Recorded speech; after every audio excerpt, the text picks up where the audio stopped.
You're listening to the Get to Know TRICARE podcast, your resource for information to help you get the most out of your TRICARE benefit. Hello, everyone, and welcome to our very first episode of the Get to Know TRICARE podcast. I'm Anthony Vieira from the TRICARE publications team here at the Defense Health Agency, and we're going to kick things off with, you guessed it, a TRICARE refresher. Our TRICARE 101 series will educate you about the basics of TRICARE, and this series will also help you learn more about out-of-pocket costs, the different types of healthcare providers, and how to choose the right TRICARE plan for you and your family. All of that is coming your way. But first, in today's episode, we'll start with an overview for newer beneficiaries of how the TRICARE program works. Joining us today is Calvin Keller. Mr. Keller is with the Defense Health Agency Communications Division, and he's also a health systems analyst with the Benefit Education and Research team. He also has more than 38 years of combined government service. Calvin, it's great to have you on the show. Thanks for being here. Anthony, thank you so much for having me. You bet.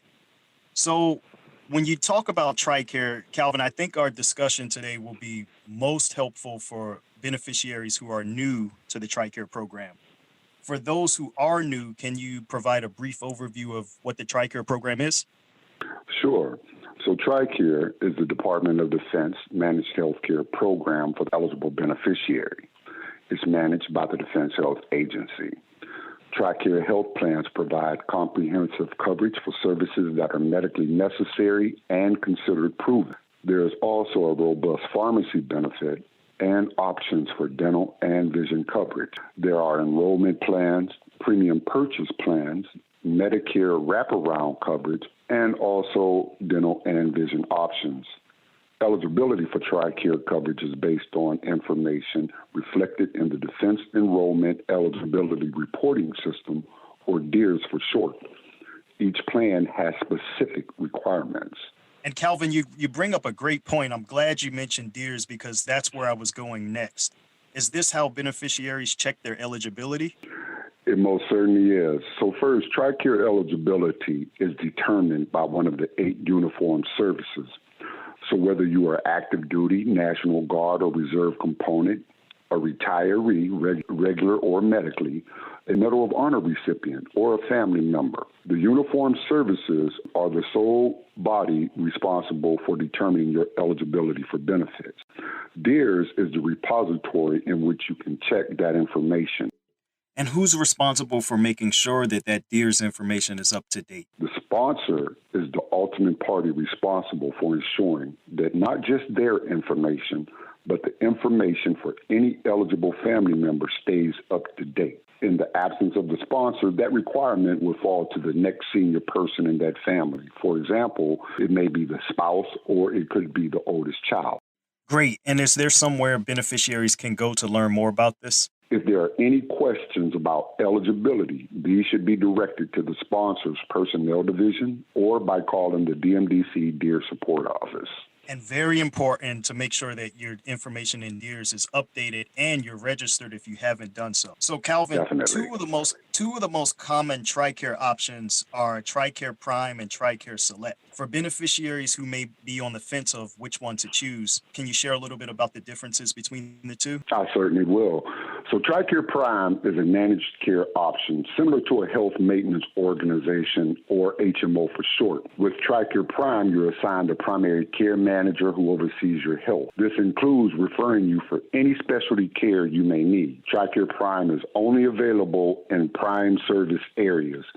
These are basically areas around military medical treatment facilities, or MTF for short. Active duty service members are always required to be enrolled in TRICARE Prime. TRICARE Select is more of a preferred provider organization, or PPO option. With TRICARE Select, you can see any TRICARE authorized provider, whether network or non-network. You also don't need referrals except for certain services. However, with TRICARE Select, your out-of-pocket costs are typically higher.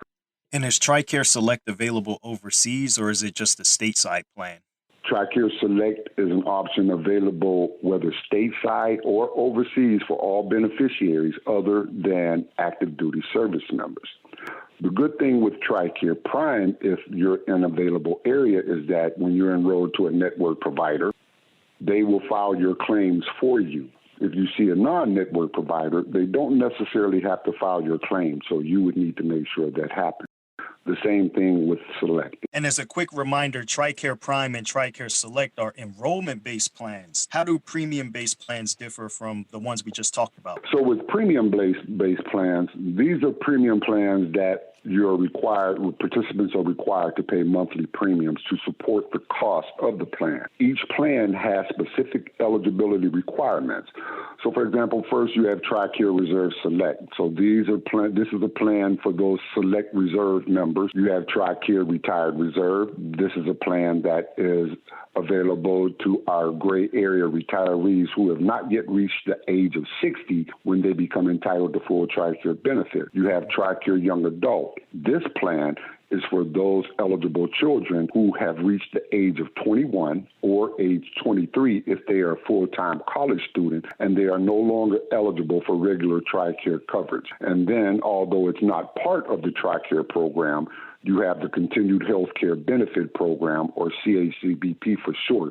This plan is available to certain individuals to purchase if they lose eligibility for military health care under the TRICARE programs. This program offers temporary coverage. Enrollment for any of these premium plans is available year-round. And that's good to know because, as you mentioned, enrollment is available year-round, which means open season doesn't apply to these plans.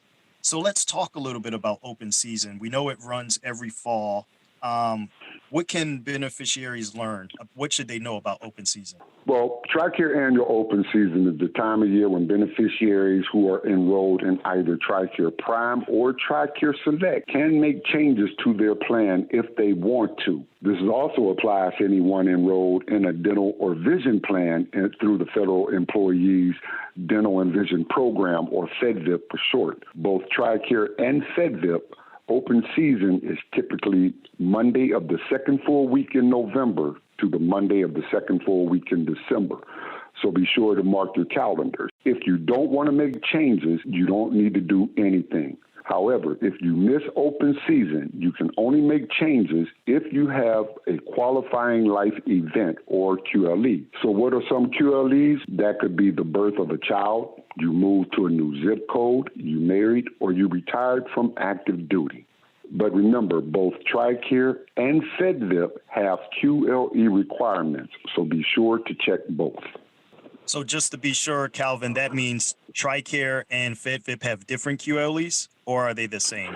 FEDVIP may have 2 or 3 different QLEs than what TRICARE does. So that is why it's important for beneficiaries to check both. Understood. Well, Calvin, this has been a great discussion. I think it's really going to help some of our newer beneficiaries. And I appreciate you coming on the program today. I can't wait to speak with you next time. Thank you so much for having me, Anthony. It's been a pleasure. You bet. That's it for today's TRICARE Refresher. Make sure you tune into our next episode where Calvin will be back with us to discuss finding a doctor and some rules for getting care. For the Get to Know TRICARE podcast, I'm Anthony Vieira. Thanks for listening. We'll be back with another edition of the Get to Know TRICARE podcast soon. For the latest TRICARE news, be sure to visit our website at tricare.mil. And don't forget to contact your TRICARE contractor or your local military hospital or clinic if you have questions or need assistance.